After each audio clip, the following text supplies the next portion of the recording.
My sister dropped her kid off at my daughter's 7th birthday party and abandoned her to find herself. My sister dropped her kid at my daughter's 7th birthday party and didn't come back for 15 years. Didn't come back that day. Didn't come back, period. It was supposed to be a princess party. 20 screaming kids, bounce house, the works. Kleiner showed up late with 4-year-old Carrie, no gift, already on her phone. Just need to grab something from the car, she said. I found Carrie crying behind the bounce house 3 hours later, clutching a note. She's better off with you. Don't call. Don't call? She'd already blocked us on everything and disconnected her phone. The cops said that unless I wanted Carrie in foster care, keep her while they investigated. They never found Kleiner. She'd cleared out her apartment that same morning, told her landlord she was moving to Europe for love. Carrie cried for her mom every night for 6 months. 6 months of when's mommy coming back? While I'm washing her only pair of pajamas at midnight because she'd wet the bed again. My husband Mateo and I weren't rich. 2 kids already, mortgage, his teacher salary, and my part-time accounting work. But what do? You make it work. We enrolled her in school, therapy, dance classes with our daughter Yaslin, bought bunk beds, stretched every dollar, held her through nightmares, homework, first periods, and first heartbreaks. 15 years of parent-teacher conferences where I'm explaining why I'm not on the paperwork, but I'm all she's got. 15 years of Mother's Days where she makes me cards but cries in her room after. The whole time, not one word from Kleiner. Not when Carrie won the state science fair. Not when she graduated from middle school with honors. Not when she got into the National Honor Society. Nothing. My mom helped when she could. Loved Carrie like her own blood. Always said, that child was meant to be ours. Mom left her little house too. All my grandchildren equal shares when she passed last month. Nothing fancy. A 1960s 2-bedroom worth maybe $200,000. But in this market, enough to help with college. The will reading was yesterday. We're sitting in the lawyer's office. Mateo, me, Yaslin, our son Matt, and Carrie. All of a sudden, a door flies open. Kleiner, designer everything. Fresh lips and Botox. Wheeling in a Louis Vuitton suitcase. Sorry I'm late. Traffic from the airport was awful. Like she'd just stepped out for coffee. Not abandoned her child for 15 years. Carrie went rigid. Yaslin grabbed her hand. Kleiner sat down, pulled out her phone, and started recording. For legal purposes, she said, smiling at Carrie. Hi baby, mommy's here now. The lawyer read the will. 4 grandchildren, equal shares. Kleiner actually laughed. Perfect. Carrie's quarter will cover my Dubai investment property down payment. I lost it. You abandoned her. You don't get to. She's my daughter, my property, my inheritance. She looked at Carrie. You understand, right baby? Mommy had to find herself, but I never stopped loving you. And now we can be together. You'll sign the papers, and maybe we can have lunch sometime. Carrie stared at her. You left me at a birthday party. Oh sweetie, don't be dramatic. I knew your aunt would take care of you. I basically gave her a free daughter. She should be paying me. She turned to the lawyer. So where does my daughter sign? The lawyer cleared his throat. There's one more section. He read, should any biological parent who has been absent from their child's life for more than 1 calendar year attempt to claim, coerce, or obtain through any means said child's inheritance, that child's portion shall immediately transfer to an educational scholarship fund in their name, accessible only for tuition, which cannot be accessed by any parent or guardian, only the beneficiary themselves upon reaching age 18. Kleiner's phone clattered to the floor. Furthermore, he continued, evidence of such an attempt will trigger an immediate audit of any governmental support fraud related to said abandoned child. See, Carrie and I had visited mom the week before she died, told her everything. Mom was a paralegal for 40 years. She knew exactly what she was doing. Kleiner stood up so fast her chair fell. You poisoned her against me. This is manipulation. I'll sue. For what? Carrie's voice was steady. Grandma left me money for college. You tried to take it. Now it's protected. Kleiner grabbed Carrie's arm. You owe me. I gave you life. Mateo stepped between them. And then you gave her away, like she was nothing. Kleiner looked at Carrie one more time. You were supposed to be my retirement plan. Those were the words that gave Carrie closure, what she needed since she was abandoned. Kleiner grabbed her suitcase and left, slammed every door on the way out. Carrie's crying now, but she's smiling too. The scholarship fund will pay for her entire education. Kleiner can't touch a penny. Carrie starts college next fall, pre-law. Says she wants to help abandoned kids.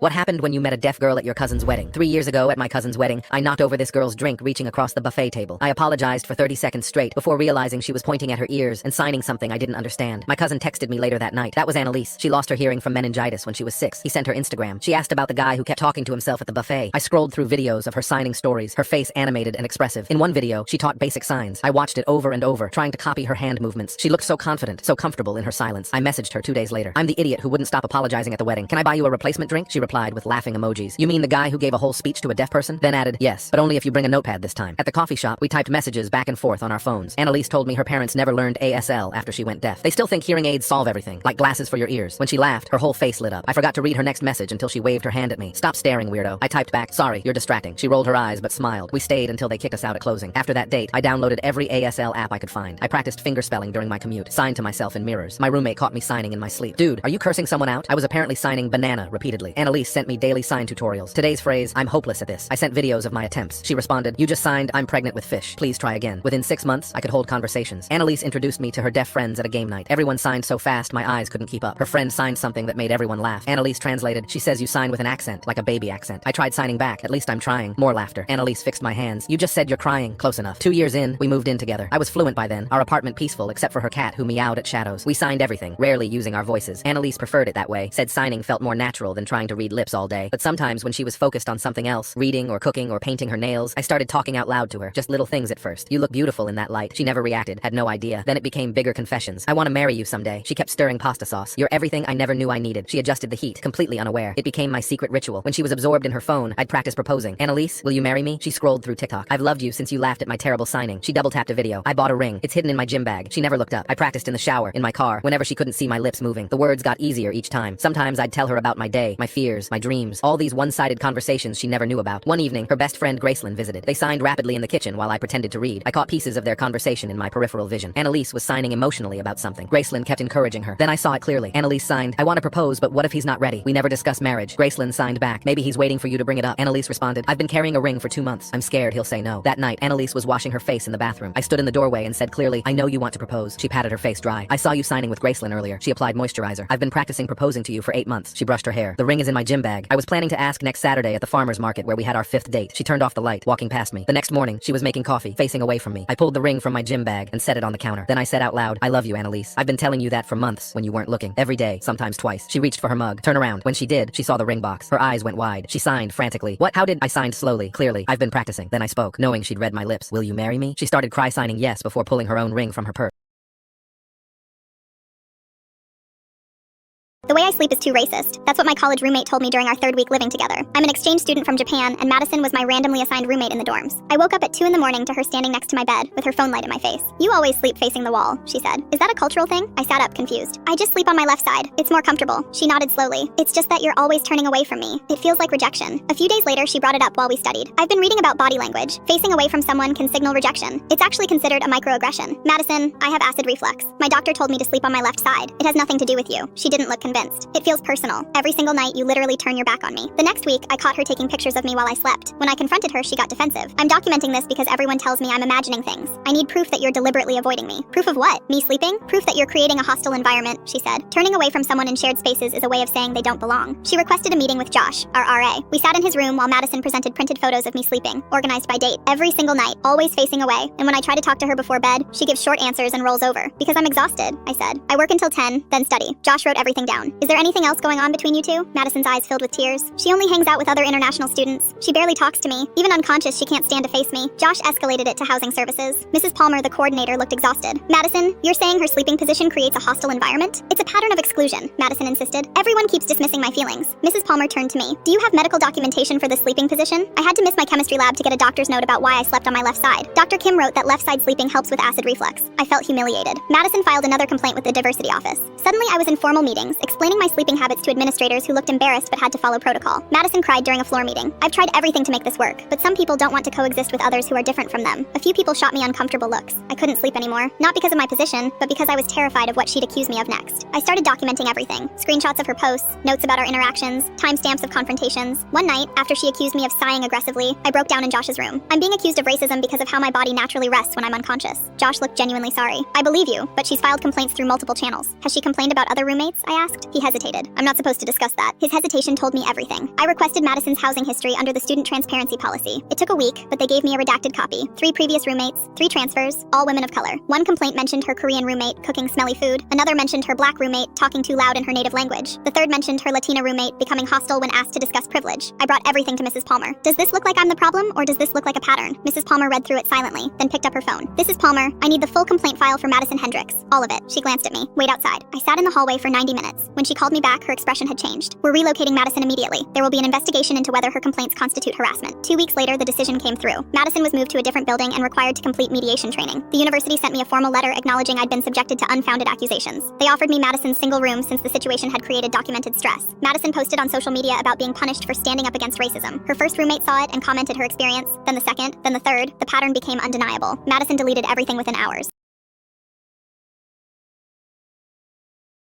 I accidentally texted my crush. "Oh my gosh, he looked so fine today. I want him so bad." Now he wants to know who I was talking about, but I can't admit I was talking about him. The text stared back at me mockingly while I sat frozen on my bed. I thought I sent it to my best friend, but nope. In my excitement, I sent it to Eric, my crush. I couldn't even delete it because he had already seen it. Then the 3 dots appeared. "Who are you talking about?" I screamed into my pillow. Of all the people in my contacts, it had to be him. The guy I'd spent the last 6 months carefully hiding my feelings from because he was my friend, and I couldn't handle losing that. "OMG, wrong person. I'm so sorry." I typed back, my hands shaking. He responded almost immediately. "Okay, but who are you talking about? Just forget it. Can't now. You got me curious." I pulled my knees up to my chest, staring at the screen. Why couldn't he just let this go? "Nobody important. Must be pretty important if you want him that bad." My face flushed. Seeing my own words quoted back at me made this so much worse. "Eric, please." "What? I'm just asking. Do I know him?" "No." "You sure? We have a lot of the same classes." I stood up and started pacing around my room, trying to think of what to say. "Just some guy from my English class," I said, knowing we didn't have that class together. "What's his name? Why does it matter?" "Just making conversation," he sent. Then another message came through. "Does he know you like him?" "No, and he's not going to. Can we please talk about something else?" But Eric didn't stop. He kept asking questions. What did this guy do? How long had I known him? Was he older, Did my friends know about him? Each question felt more pointed than the last, and I was running out of vague answers that wouldn't contradict each other. What does he look like? He's got dark hair, I typed, which was true since Eric had dark hair. Like how dark? Really dark, almost black. Eyes? I thought about Eric's eyes, that deep brown that made my stomach flip every time he looked at me. Brown. Sounds generic. What makes him so special? He's just nice, funny, smart. He took a hot minute to respond to that one. So this random guy from your English class is perfect? I gulped nervously. I didn't say perfect, but you want him so bad, right? Those were your words. That got me annoyed. Eric, what is your problem? No problem. Just trying to understand what's so great about this guy. Why do you care so much? I thought I had finally stopped him from being nosy, but no. Does he make you laugh? Yeah. Does he text you every day? Not every day. Seriously, Eric, why do you care so much? His response took 3 minutes to come through, but in that moment, it felt like eternity. I don't like the idea of some random guy getting to be with you. I sat up so fast I got dizzy. I read the message again and again. What's that supposed to mean? Nothing. Forget it. No, you can't just say something like that and tell me to forget it. I shouldn't have said anything, but you did. The dots appeared again, stayed there for what felt like forever, then disappeared. My phone was silent for 2 full minutes that felt like hours. Finally, my phone buzzed. Do I know this guy or not? Just tell me the truth, Lacey. I could feel everything building up in my chest. 6 months of hiding how I felt. This entire mortifying conversation. The way he'd been asking all these questions like he actually cared who I liked. My thumbs hovered over the keyboard. Fine. You want the truth? As badly as you want this guy. I rolled my eyes. Then I took a deep breath and typed before I could stop myself. It's you, okay? I was talking about you. I thought I was texting my best friend about how good you look today, and I accidentally sent it to you instead. There. Happy now? I hit send and immediately wanted to die. I watched the screen, waiting for him to tell me this was awkward, that we should just be friends, that he didn't feel the same way. Are you serious? He asked, and I felt the dread enter my body. Was I serious? Yes. Can we please just pretend this never happened? Lacey, I was so jealous I was losing my mind. What? I've been trying to figure out how to tell you I like you for like 3 months, but here you are saying you want me so bad. Lacey, go out with me. We've been dating for 2 years now.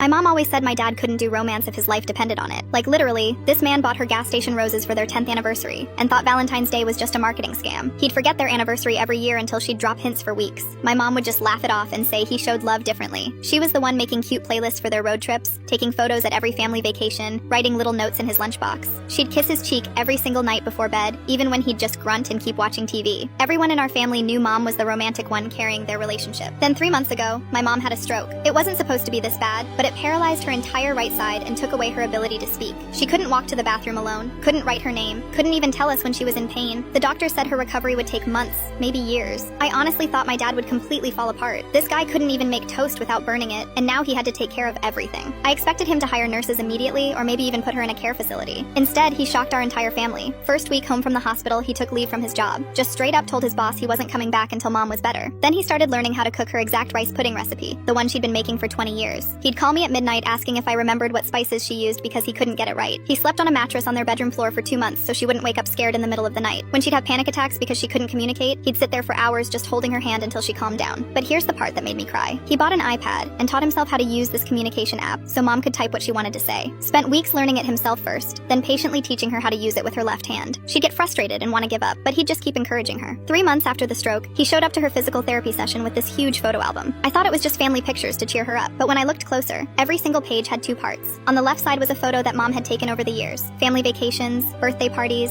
random Tuesday afternoons, all the pictures she'd been taking their entire marriage. On the right side, Dad had written in his messy handwriting exactly what he remembered about that moment and how he felt. Under a picture of mom laughing at our family barbecue, he wrote, "You had mustard on your nose and didn't realize it for an hour. I didn't tell you because you looked so happy telling stories. I fell in love with you all over again that day." Under a photo from their first apartment, he wrote, "You cried because the moving truck was late and our wedding china got chipped. I wanted to tell you that I didn't care about plates. I just cared that you were going to be my wife. I was too nervous to say it right." Page after page of memories he'd apparently been keeping in his head for 25 years. The therapist had to leave the room because mom was sobbing so hard. She kept typing on her iPad over and over. "I never knew you remembered any of this." Turns out my dad had been the romantic one all along. He just kept it all locked up in his head instead of saying it out loud. He'd been loving her loudly this whole time. We just couldn't hear it.